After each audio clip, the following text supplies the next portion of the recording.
ಆತ್ಮೀಯ ವಿದ್ಯಾರ್ಥಿ ಮಿತ್ರರೇ, ನಾವು ಹಿಂದಿನ ಒಂದು ತರಗತಿಯಲ್ಲಿ ಮ್ಯಾರೇಜ್ ಅಥವಾ ಮ್ಯಾರಿಟಲ್ ಆ್ಯಂಡ್ ಫ್ಯಾಮಿಲಿ ಕೌನ್ಸಿಲಿಂಗನ್ನು ನೋಡಿದ್ದೀವಿ.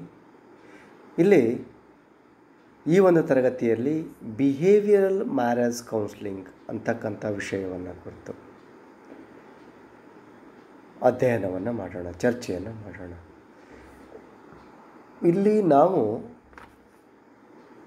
ಸ್ಪೆಸಿಫಿಕ್ ಆಗಿ ಈ ಮದುವೆ ಅನ್ನುವ ವಿಚಾರವನ್ನು ಬಂದಾಗ ವರ್ತನೆ ಅನ್ನುವುದು ಯಾವ ರೀತಿಯಾದಂಥ ಕಾರ್ಯವನ್ನು ನಿರ್ವಹಿಸುತ್ತೆ, ಆ ವರ್ತನೆಯಲ್ಲಿ ಆಗ್ತಕ್ಕಂಥ ಬದಲಾವಣೆಗಳಿಂದ ವೈವಾಹಿಕ ಜೀವನದಲ್ಲಿ ಯಾವ ರೀತಿಯಾದಂಥ ಬದಲಾವಣೆಗಳು ಉಂಟಾಗ್ತವೆ, ಈ ರೀತಿಯಾಗಿ ಬದಲಾವಣೆಗೊಂಡ ವರ್ತನೆಯನ್ನು ಯಾವ್ಯಾವ ಸಿದ್ಧಾಂತಗಳನ್ನು, ಅಂದರೆ ವರ್ತನಾ ಸಿದ್ಧಾಂತಗಳಿದೆ, ಆ ವರ್ತನಾ ಸಿದ್ಧಾಂತದ ಕೆಲವೊಂದು ಟೆಕ್ನಿಕ್ಸ್ಗಳು, ತಂತ್ರಗಳು ಇದೆ.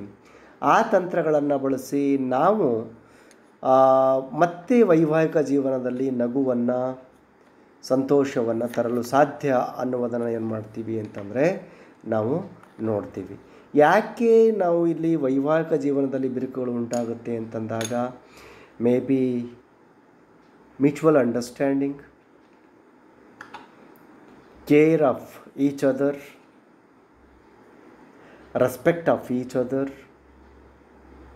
maybe sexual adjustment, maybe the family adjustment, maybe the job difference, the difference between the jobs and the difference between the opinions. ಈ ರೀತಿಯಾದಂಥ ಸಣ್ಣ ಪುಟ್ಟ ವಿಷಯಗಳಿಂದ ಏನಾಗುತ್ತೆ ಅಂತಂದಾಗ ವೈವಾಹಿಕ ಜೀವನದಲ್ಲಿ ಕೆಲವೊಂದು ಆಗು ಹೋಗುಗಳಿಗೆ ಕಾರಣಗಳು ಉಂಟಾಗುತ್ತೆ.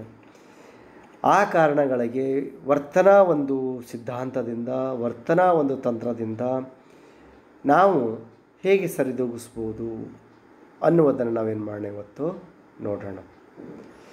ಇನ್ನು behavioural marriage counselling, the behaviour is the maintained or eliminated by consequences. ಇಲ್ಲಿರ್ತಕ್ಕಂಥ ಪ್ರತಿಯೊಂದು ಪಾಯಿಂಟ್ಸ್ಗಳನ್ನ ಭಾಳ ಸೂಕ್ಷ್ಮವಾಗಿ ನೀವು ಗಮನಿಸ್ತಾ ಹೋಗಿ. In behavioral marriage counseling, the behavior is maintained or eliminated by consequences. ಕಾರಣಗಳು ಹೇಗಾಗುತ್ತೆ ನೋಡಿ, ಹೇಗೆ ಉಂಟಾಗುತ್ತೆ ಅನ್ನೋದನ್ನು. It is based on direct, careful assessment and interventions.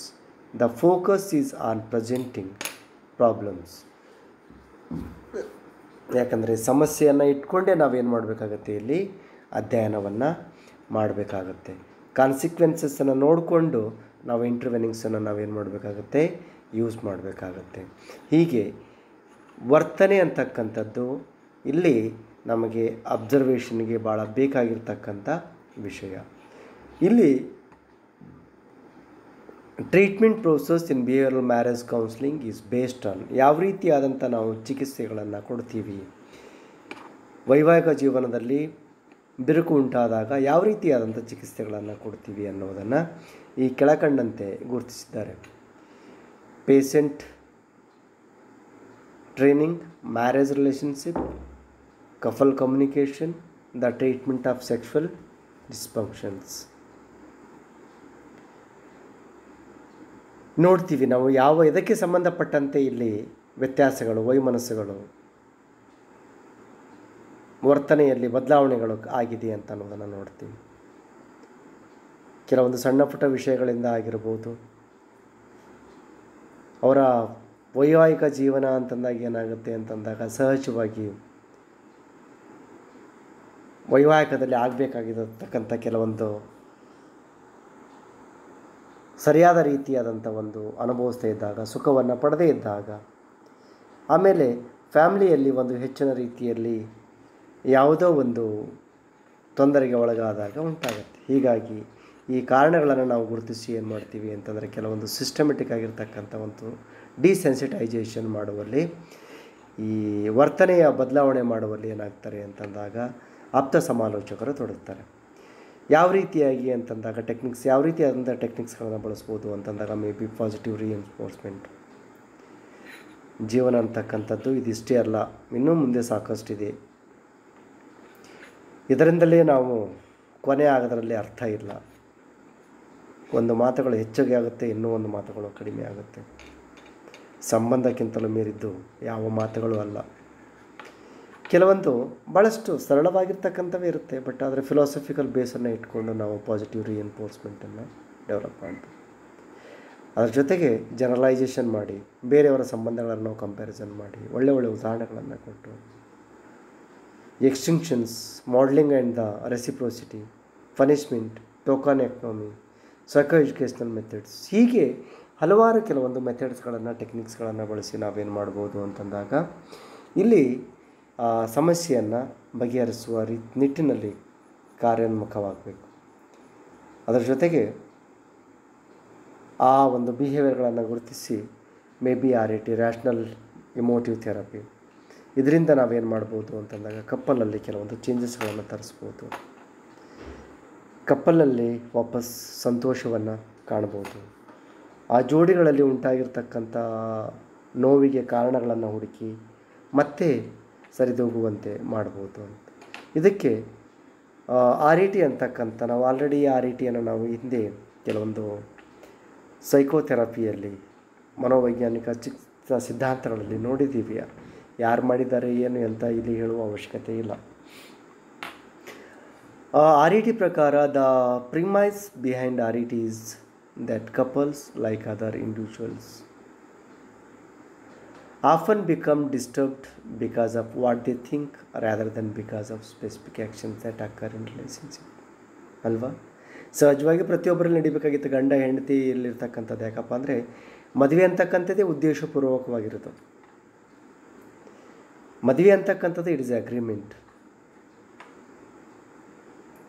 ಮದುವೆ ಅಂತಕ್ಕಂಥದ್ದು it is a mutual understanding between the two gender ಅಲ್ವಾ? ಹೀಗಾಗಿ ಇವತ್ತಿನ ಕಾರಣದಲ್ಲಿ ಏನಾಗ್ತಾ ಇದೆಯಪ್ಪ ಅಂತಂದಾಗ ಮದುವೆ ಅಂತಕ್ಕಂಥದ್ದು ಭಾಳ ಒಂದು ಮಹತ್ವವನ್ನು ಪಡಿತಾ ಇಲ್ಲ. ಅದು ನಿಜಾನು. ಆದರೆ ಸೈಕೋ ಅನಲಿಟಿಕ್ ಮೆಥಡಲ್ಲಿ ನಾವು ನೋಡಿದಾಗ ಹಿಂದಿನ ಒಂದು ತರಗತಿಯಲ್ಲಿ ಅವ್ರು ಹೇಳ್ತಾರೆ, ಒಂದು ಮಗುವಿನ ಗರ್ಭದಲ್ಲಿದ್ದಾಗೆ ಏನಾಗುತ್ತೆ ಅಂತಂದಾಗ ಸಂಬಂಧಗಳು ಕಲಿಯುತ್ತೆ. ಮಗುವಿನ ಬೆಳವಣಿಗೆಯ ಸಂದರ್ಭದಲ್ಲಿ ತಂದೆ ಮತ್ತು ತಾಯಿಯ ಇಂಟ್ರ್ಯಾಕ್ಷನಿಂದ ಏನಾಗುತ್ತೆ, ಎಮೋಷನ್ಸ್ ಬಾಂಡಿಂಗ್ ಒಂದು ಡೆವಲಪ್ ಆಗುತ್ತೆ. ಅಲ್ಲೇ ಆಸೆಗಳು ಕ್ರಿಯೇಟ್ ಆಗುತ್ತೆ. ಆ ಇಂಟ್ರ್ಯಾಕ್ಷನ್ಸಿಂದೇ ನಮ್ಮಲ್ಲಿ ಆಸೆಗಳು ಕ್ರಿಯೇಟ್ ಆಗುತ್ತೆ. ನಾನು ಮುಂದೆ ಒಂದು ದಿವಸ ಅಪ್ಪ ಆಗ್ತೀನಿ, ಅಮ್ಮ ಆಗ್ತೀನಿ, ನಾನು ಹೀಗೆ ಇರ್ತೀನಲ್ಲ ಅಂತ ಅಲ್ಲಿಂದಲೇ ಸ್ಟಾರ್ಟ್ ಆಗುತ್ತೆ. It is starts from the 0 stage. ಹೀಗಾಗಿ ಇಲ್ಲಿ ಇವ್ರು ಹೇಳೋದೇನು ಅಂತಂದಾಗ behind RAT is that couples like other individuals, ಬೇರೆಯವ್ರ ಥರನೇ ಇವ್ರನ್ನು often become disturbed because of what they think rather than because of specific action at a current relationship. ಏನೋ ಒಂದಾಗಿರುತ್ತೆ, ನಾನೇನೋ ಬೇಕು ಅಂತೀನಿ, ಅವಳಿಗೇನೋ ಇಷ್ಟ ಇರಲ್ಲ, ಅವಳಿಗೇನೋ ಬೇಕು ಅಂತಂತಾಳೆ, ನನಗೇನೋ ಇಷ್ಟ ಇರಲ್ಲ. ಹೀಗೆ ಗಂಡ ಮತ್ತು ಹೆಂಡತಿ ಮಧ್ಯೆ ಮೇಲೆ ಅವರಲ್ಲಿರ್ತಕ್ಕಂಥ ಒಪಿನಿಯನ್ಸ್ ಮೇಲೆ ವ್ಯತ್ಯಾಸಗಳಾದಾಗ ಸಹಜವಾಗಿ ಬಿರುಕುಗಳು ಉಂಟಾಗುತ್ತೆ ಅಲ್ವಾ? That is highly exaggerated, inappropriately rigid, illogical and absolutist is what leads to neurosis and relationship disturbances. ಈ ರೀತಿಯಾದಂಥ ಸಹಜ ಭಾಳಷ್ಟು ಸಣ್ಣ ಪುಟ್ಟ ವಿಷಯಗಳಿಂದ ಏನಾಗುತ್ತೆ ಅಂತಂದಾಗ ವೈಮನಸ್ಸುಗಳು ಉಂಟಾಗುತ್ತೆ. ಏನು ದೊಡ್ಡ ವಿಷಯಗಳಿರಲ್ಲ, ನಮ್ಮಲ್ಲಿ ಮಾನಸಿಕ ಒಂದು ರೋಗದಿಂದ ಬಳಲುವಂತೆ ಮಾಡುತ್ತೆ. ಹೀಗಾಗಿ ಅದನ್ನು RAT ಏನು ಅದನ್ನು ಸಹಾಯ ಮಾಡ್ಬೋದು, ಯಾವ ರೀತಿ ಇವೆಲ್ಲವನ್ನ ಇರೋದರಿಂದ ಇದು ಭಾಳ ಚಿಕ್ಕದಾದಂಥ ವಿಷಯ ಅಂತ ಹೇಳ್ತಾರೆ ಅವರು. ಇದನ್ನು ಹೇಗೆ ಸಹಾಯ ಮಾಡ್ಬೋದು ಅಂತಂದಾಗ the focus is on helping individuals first and marriages second. The RAT counsellor works with them separately and together in the ABC method of RAT. ABC method of RAT. While clinical interventions are intended to promote the welfare of the family unit, they may also produce harmful consequences for some family members, therefore raising ethical and the therapeutic dilemmas. Additionally, when professionals work with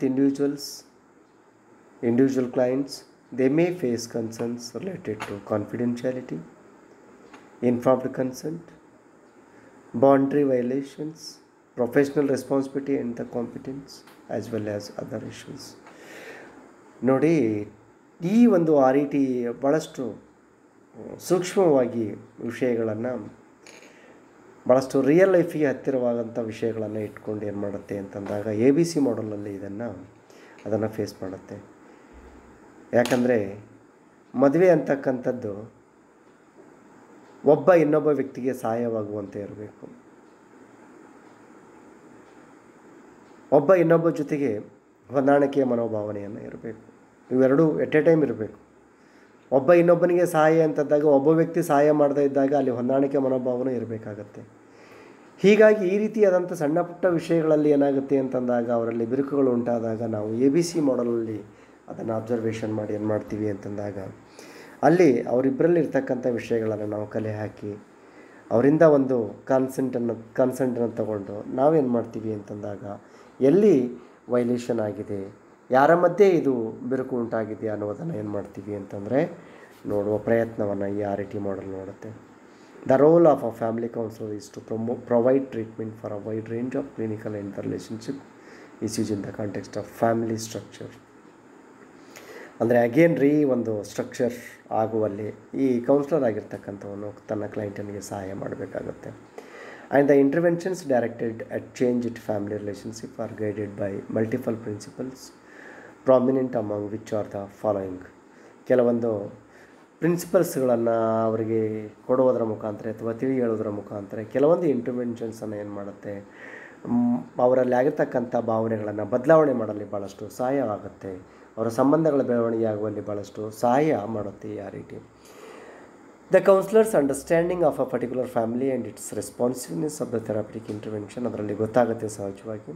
the style, personality and values of the counsellor, ಇಲ್ಲಿ ಭಾಳಷ್ಟು ಒಂದು important ಆದಂಥ factors ಇದು client ಮೇಲೆ ಪ್ರಭಾವ ಬೀರೋಕ್ಕೆ, ಕ್ಲೈಂಟಿನ ಒಂದು behaviour change ಆಗೋಕ್ಕೆ, ಇಬ್ಬರ ರಿಲೇಷನ್ಶಿಪ್ಪನ್ನು ಡೆವಲಪ್ ಆಗೋಕ್ಕೆ.